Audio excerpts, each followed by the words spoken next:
Tas ir jaunums. Principā tas ir jaunums Baltijas tirgu. Šī prece nāk no Holandes. Galvenā starpība šim produktam ir tieši izskats.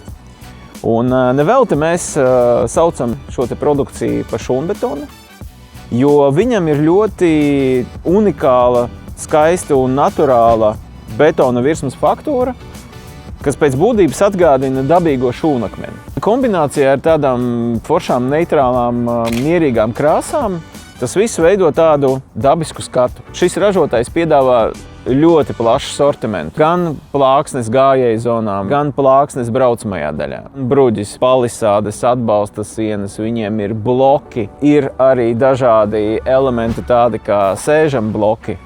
Respektīvi, tas sortiments ir ļoti liels, un arī viena no tādām priekšrocībām šim ražotājiem ir tā, ka pēc būtības mēs varam izmantot vienu un to pašu materiālu, vienu un to pašu faktūru, vienu un to pašu krāsu, ja mēs principā gribam pilnībā izbūvēt mūsu ārtelpu. Kas vēl ir interesants, šim ražotājam ir dažādas formas. Kvadrāti, ir taisnstūri, trapeces. Šim ražotājam arī nāk klāt apļi.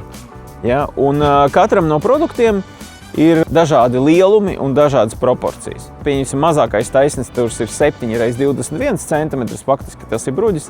Savukārt lielākais taisnstūrs, jau tā ir lielā plāksne, kuras izmērs ir 2,40 m x 1,20 m.